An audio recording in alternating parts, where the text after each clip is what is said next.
Action. Welcome to the continuing Winemaker series. I am not going to say, hey, which I often do. I just want to say welcome to Steve Morvai, right? Yes, that is correct. From Le Cave Roties De Pente. De Pente. De Pente. Yes. Don't know? E. Now, I love your history. It's really fun to have you. I appreciate you coming out and talking to us. I know my customers are going to love hearing your conversation about the wines you brought because they're really good. Excellent. Doing a great job. But you were with a number of things. Your last stint was Rochambeau. Yes, throughout my career in the wine industry, I've been basically in all facets from importing, distributing, retail, winery, and now finally winery owner. Although it's very small, but yes, No, I'm a winery owner. you know, but and winemaker. We did some Rochambeau wines here, and that's rock, paper, scissors. That is correct. I don't want to hang on this too long, but why did that name come about? Just I'm dying to know that. I mean, that's what we used to do in college when we were trying to get into the car. There were numerous reasons. Well, not numerous reasons, but what's the one that I can come up with to tell the nice folks? No, out that's here? well. I don't know. Okay, we can leave it at that then if you want.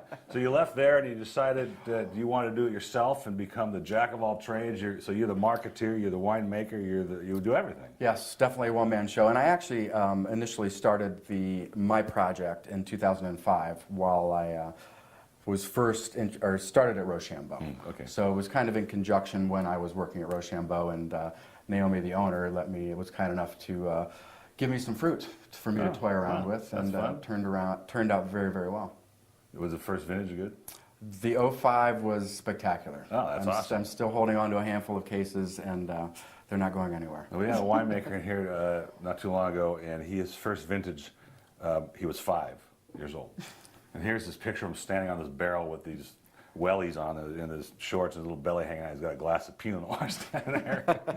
Anyway, so the first, I brought it to taste all the wines on camera because they're all gorgeous and they're just really fun. And the first one we tasted was the Fumé Blanc, which, now I remember that when in my dad's shop in the 70s, Fumé Blanc was something Mondavi put out, and it was a name you don't hear a lot anymore, but it does represent sort of a style, right? It was definitely something that Robert Mondavi created, but more of a, I see it as more of a Loire style Sauvignon Blanc. And it's a blend of 90% Sauvignon Blanc and 10% Semillon. It's aged 50% in stainless steel and 50% neutral oak. Really? Okay. So it's not that real bright, zippy, New World, New Zealand style of Sauvignon Blanc. You're not going to get that big grapefruit, but you do get those nice layers of citrus, but a little bit more roundness, a little bit more richness from the neutral oak. I got that, and I think it's a classic style of it. I thought all the wines we tasted were classic, but the color, sort of a light sort of chartreuse in there, sort of a green hue to it. What I loved was sort of the flintiness. There's got that middle body, some melon, some nice some minerality. fruit. Yeah, really great. And the nose is jumping out of this glass. Sometimes, we taste wines and they're too cold, and I often ask vendors and wineries to bring their wines at room temperature just because I want to smell the wines. And now that this has been warmed up a little bit, I'm really getting more notes. Really great aromatics. But yes, and you can also detect the flaws in the wine much better when they are warm and not bone-chilling cold. Well, I got nice mellowness in that one. A little kiwi. This is really. It's a very complex wine, multi-dimensional, and it hits every layer of the palate. I'm not going to spit that one out. And this is, what kind of soil is this that we're growing in? Is this? Loam, yeah, a little bit of clay. I mean, it's a very southern edge of the Dry Creek Valley, so it's still a relatively cool climate. Yes. We get a lot of influence from the Russian River, and the Semillon is actually from Russian River. Oh, I see. 90% Dry Creek, and the Semillon is from Russian River. Sort of the Semillon kind of takes the bite out of the Sauvignon Blanc, kind of mellows it out a little bit, gives it a little more tropical character. It's really great. These are all great, actually. And you made about 275 cases of this? That's correct. Okay, great. All right, so the Chardonnay, which really I fell in love with, because we get so many over-oaked or under-oaked or just stainless steel or just somebody, Chardonnay has a lot of finesse if it's done right. It's got a lot of balance if it's done right. But sometimes we don't let the grape come through. Exactly. Yeah, it's so often masked by the heavy oak treatment and the malolactic fermentation. But I mean, I think you'll find with all of my wines that they definitely do possess more old world nuances rather than the new. Yes. But I only use about 25% new French oak, on the Chardonnay. No malolactic fermentation. It is kept on the lees for 6 months, so you do get some nice richness and texture. But there again, you'll get that nice minerality, but you know, it is what Chardonnay is supposed to be. Yeah, and the dimensions. I mean, there's so much dimensions. Right past the mid palate, I get that sort of all the fruits in there. You don't get too much oak. There's a little bit of citrus, a little bit of green apples, but not overdone grapefruit. I mean, not overdone on either one of those things. It could take a. Go ahead. No, go ahead. You could take a Chardonnay. I have a lot of people that, I don't send me more Chardonnays. I don't like Chardonnay, Yeah. you know. But this one would, I think they would like Exactly. this, you know. Yeah, no, one of my passions is white Burgundy, and although not true to white Burgundy exactly, but it's a nice midway point between a nice white Burgundy. I'm glad you and said California that. Chardonnay. I'm glad you said it because now I get that. Yeah. You know, it's sort of a bridging between the two. Really good, really fun wine. Okay, the next one. I guess I'm saying this about all of them. You know, I love this wine, but It's not a bad thing.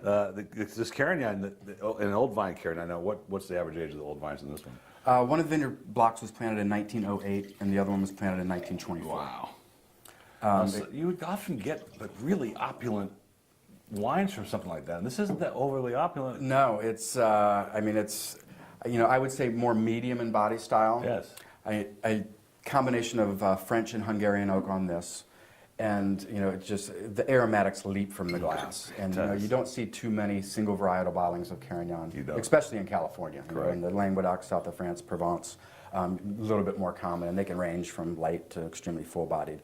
But wonderful aromatics. You know, initially you'll get some nice cranberries, pomegranates, you know, some nice floral aromatics, but as it opens up, you know, you get this nice creamy round texture and it'll lean a little bit more towards the blue and black fruits. That's exactly what I liked about it, because so many of them that I taste, particularly Australian versions, and you don't see a lot of California bottled by itself, but they're just like all juicy, jammy blueberries, and it's overdone. And this really, I'm not going to say it's French-like, because it's almost New Worldish to a certain extent, but it really has so many flavors, and the layers and layers and layers. Yes, and like we had discussed for a lot of the domestic Carignans, I think fall short on the mid and the back palate, but this, you know, it's, I don't want to say unctuous, but it hits on all levels. Yeah, like it's I great. said. And the floral character is really fun, right? Sort of violet, sort of. Use some nice spices too, some maybe cloves and cinnamon. Really good. Okay, so we're going to get a case of these each for my private cellar. My customers, you know, it's up to you guys. I don't know. Though my members do have access to my private cellar. The last is the Syrah, which, and I definitely wanted to taste this on camera just because, look at the color this is coming out of the glass. It's nice and dense. And this one was, to me, more French-like than the others in its approach, but still a Dry Creek Valley wine. But and you since you're at Côte Rôtie, you know, I mean, you're talking about those wines. I get that in these.